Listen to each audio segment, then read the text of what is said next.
আচ্ছা একটু ভালো করে শুনে বলুন তো, আপনাদের কি এই অডিওর সাথে ভিডিওটা দেখতে ভালো লাগছে নাকি এডিট করা এই অডিওটার সাথে ভিডিওটা দেখতে ভালো লাগছে? আমি জানি আপনাদের উত্তর হবে দ্বিতীয়টা, কারণ এক্ষেত্রে আমি অডিওটাকে এডিট করেছি। হ্যাঁ, আপনি ঠিকই শুনেছেন, আমরা ভিডিও এডিট করি কিন্তু অডিও এডিট করি না।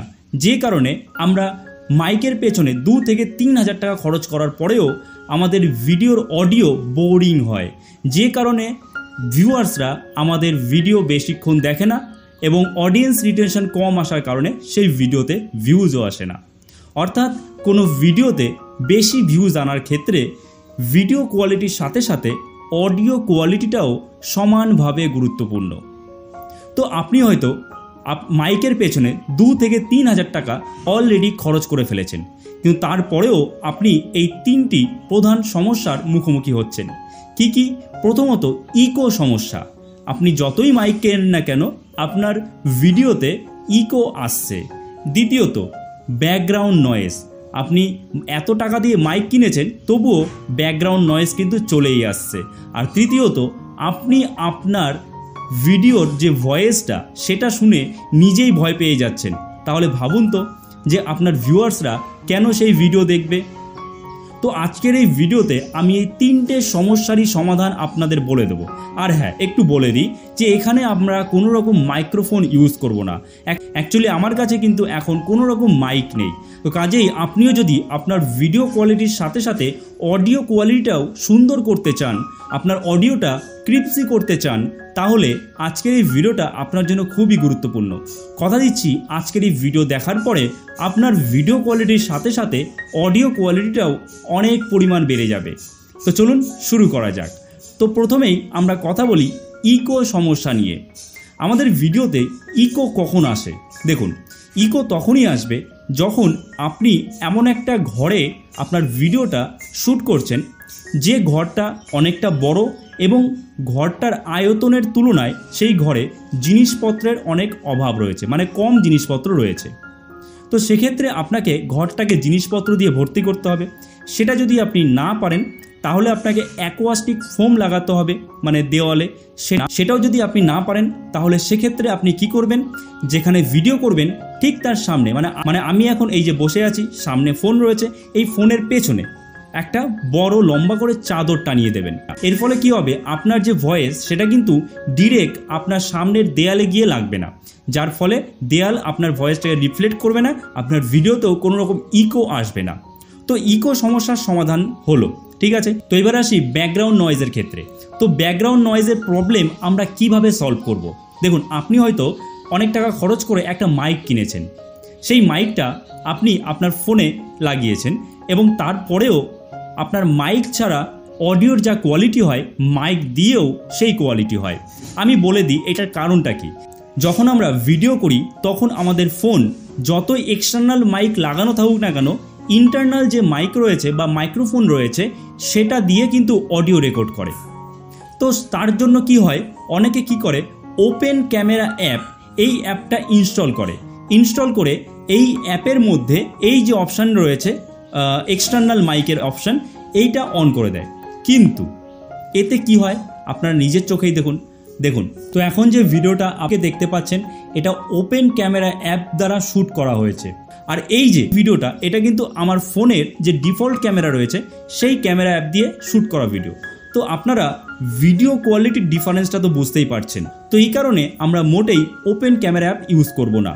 তবে হ্যাঁ, কিছু ফোন আছে যে ফোনগুলোর ক্যামেরাতে সেটিংয়ে গিয়ে আপনারা এই এক্সটার্নাল মাইকের সেটিংটা পেয়ে যাবেন, তবে বেশিরভাগ ফোনেই এটা থাকে না। তো যাই হোক, আমরা মাইক তো ইউজ করবই না, এর আগেই বলেছি। আমি আপনাদের সাজেস্ট করব মাইক ইউজ না করে একটা মাইকের 2,000 থেকে 3,000 টাকা দাম, আর সেই টাকা দিয়ে আপনি একটা সেকেন্ড হ্যান্ড ফোন কিনে নিন। তো সেই ফোনে আর কিছু থাকুক আর না থাকুক, শুধুমাত্র আপনার অডিওটা যাতে রেকর্ড করতে পারে এবং সেই অডিওটা আপনার অন্য ফোনের সাথে শেয়ার করতে পারে। তো এবার আমরা ভিডিও শ্যুট করব, কিন্তু কথা হলো কখন করব। কারণ আমরা শুনেছি যে অনেক রাত্রের দিকে কিংবা সকালের দিকে ভিডিও শ্যুট করলে সেটায় কোনো ব্যাকগ্রাউন্ড নয়েজ আসে না, কারণ সেই সময় চারিদিকটা শান্ত থাকে, কিংবা দরজা জানলা বন্ধ করে দিয়ে ভিডিও শ্যুট করলে কোনো রকম ব্যাকগ্রাউন্ড নয়েজ আসবে না। কথাটা ঠিক, কিন্তু আপনার ঘরে যদি ঠিকমতো লাইটের ব্যবস্থা না থাকে হয়তো ব্যাকগ্রাউন্ড নয়েজ আসবে না, কিন্তু আপনার যে ভিডিও কোয়ালিটি সেটা তো আর আগের মতো থাকবে না। তাহলে আপনি কি করবেন? দেখুন, আমি নিজে কখনোই অনেক রাত্রে বা অনেক সকালে ভিডিও শ্যুট করি না। আমি এই যে ভিডিওটা শ্যুট করছি এটা কিন্তু দুপুর 2টো বাজে, এই 2টোর সময় ভিডিও শ্যুট করছি এবং আমার বাড়ি থেকে 30 মিটার দূরে মেন রোড রয়েছে। তাহলে এবার আপনারা বলবেন যে আমার ভিডিওতে ব্যাকগ্রাউন্ড নয়েজ কোথায় গেল? তাহলে আমি সেটা এডিটিংয়ের মাধ্যমে ঠিক করে নিই। তো আপনাদেরও কোনো চিন্তা নেই। যদি আপনারও রাত্রেবেলায় ভিডিও করতে সমস্যা হয় কিংবা অনেক ভোরে ভিডিও করতে সমস্যা হয়, আপনার সময় হয় না, তাহলে কোনো চিন্তা নেই। আমরা এডিটিংয়ের মাধ্যমে যদি কোনো ব্যাকগ্রাউন্ড নয়েজ আসে সেটাকে আমরা একদম সরিয়ে দিতে পারি। আরেকটা কথা, যে ফোনে আমাদের অডিওটা রেকর্ডিং হবে সেই ফোনটা কখনোই আমরা ঠিক এইভাবে সমানভাবে ধরবো না, মানে একদম মুখের সাথে নয়, মুখ থেকে কিছুটা সরিয়ে ধরবো এবং দরকার হলে সেই ফোনের মাইক্রোফোনের ওপরে একটা হালকা কাপড় ব্যবহার করব। এবং সেটাও যদি না থাকে তাহলে ফোনটা জাস্ট একটু কাত করে ধরবো। এতে কি হবে, আমরা যখন ভিডিও বানাই তখন কিন্তু আমাদের শ্বাস প্রশ্বাসের একটা নয়েজ ক্রিয়েট হয়, তো সেই নয়েজটা আমাদের ফোন আর ক্যাপচার করতে পারবে না। তবে হ্যাঁ, আপনি যদি অনেক রাত্রে বা অনেক সকালে ভিডিও শ্যুট করতে পারেন কিংবা দরজা জানলা বন্ধ করে শ্যুট করতে পারেন তাহলে সেটা কিন্তু অনেক বেটার হয়। আমাদের ভিডিও তো শ্যুট হয়ে গেল, এবার আমাদের কাজ অডিওটাকে এডিট করা। তো চলুন সেটা আমরা করে ফেলি। তো প্রথমে আমাদের প্লে স্টোরে গিয়ে এই লেক্সিস অডিও এডিটর অ্যাপটা ইনস্টল করে নিতে হবে। ইনস্টল করার পর আমরা এটাকে ওপেন করে আমরা ঠিক এরকম একটা ইন্টারফেস চলে আসবে। তো এখানে আমাদের ভিডিও ফাইল বা অডিও ফাইলটাকে ইম্পোর্ট করে নিতে হবে। তার জন্য আমরা এই যে ওপেন একটা অপশান রয়েছে, এই ওপেনে ক্লিক করব। ক্লিক করলেই আমাদের ফাইল ম্যানেজার চলে আসবে। ফাইল ম্যানেজারের থেকে আমাদের ভিডিও বা অডিও ফাইলটাকে সিলেক্ট করে নিতে হবে। তো আমি এটা সিলেক্ট করে নিলাম, নিয়ে আমাদের ওপেনে ক্লিক করতে হবে। ওকে, তো এখানে একটু প্রসেসিং নেবে এবং তারপরেই আমাদের ফাইলটা এখানে চলে আসবে। ঠিক আছে, তো এইবার আমাদের এখানে এডিট করতে হবে। তো এবার আমাদের ডান দিকে উপরে যে 3 ডট আইকন রয়েছে এখানে ক্লিক করতে হবে। এখানে ক্লিক করার পর আমরা চলে যাব এফেক্টসে এবং তারপরে আমরা চলে যাব ইকুইলাইজার বা অ্যাম্পলিফায়ারের। তো এখানে আমরা ক্লিক করলাম। ক্লিক করার পর এই জায়গাটা কিন্তু একটু ভালো করে বুঝবেন। এই যে আমি সেটিংগুলো করে রেখেছি, এই যে বারগুলো ওপরে নামানো ওঠানো রয়েছে, এটা কিন্তু আমার গলার যা ভয়েস সেই ওয়াইজ আমি এটা সেট করেছি। আপনার ক্ষেত্রে কিন্তু এটা আলাদা হতেই পারে। তো সেটা আপনাকে বারবার করে দেখতে হবে যে এই প্রথম ধরুন বার যে রয়েছে সেটা আমার একদম নিচে রয়েছে, আপনার ক্ষেত্রে হয়তো এটা ওপরেও থাকতে পারে। অর্থাৎ এই যে সেটিংসটা রয়েছে এই জায়গাটাতে, এই যে ওপরে নিচে এই একটা বার, নিচে ওপরে এই যে সেটিংস রয়েছে, এটা কিন্তু পুরোটাই ডিপেন্ড করবে আপনার গলার ভয়েসের ওপরে। ঠিক আছে, তো এটাকে আপনাকে একটু সময় নিয়ে সেট করতে হবে। আর এইটা কিন্তু একবারই সেট করলেই হবে, বারবার করে আপনাকে সেট করতে হবে না। আপনি এখান থেকে এই যে প্লে করতে পারেন, প্লে করে দেখতে পারেন যে কোনটাতে ভালো ক্রিপসি নয়েজ আসে। কিন্তু এবার যদি ব্যাকগ্রাউন্ড কোনো নয়েজ থাকে সেটা আমরা কিভাবে সরাবো? তার জন্য এই যে আবার 3 ডট আইকন রয়েছে এখানে ক্লিক করব।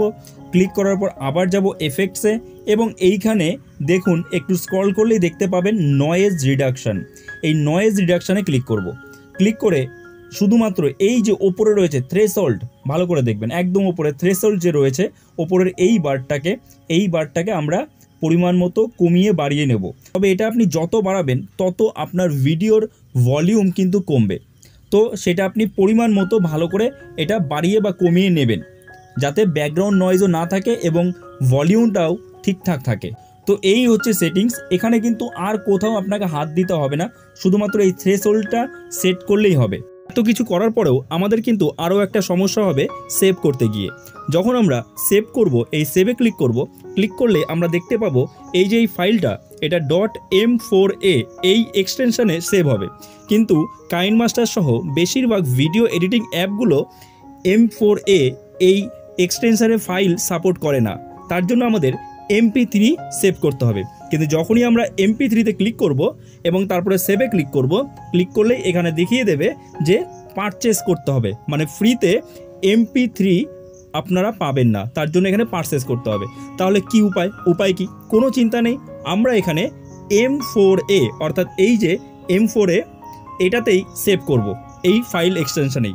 সেভ করার পরে আমরা চলে যাব প্লে স্টোরে এসে এই সার্চে আমরা লিখব M4a to MP3 কনভার্টার এবং এখান থেকে কোনো একটা কনভার্টার অ্যাপ দিয়ে, এই যে আমি এই অ্যাপটা ইনস্টল করেছি, এইটা দিয়ে আমরা ওই ফাইলটাকে অর্থাৎ লেক্সিস অডিও এডিটরের ফাইলটাকে M4 থেকে MP3-তে কনভার্ট করে নেব।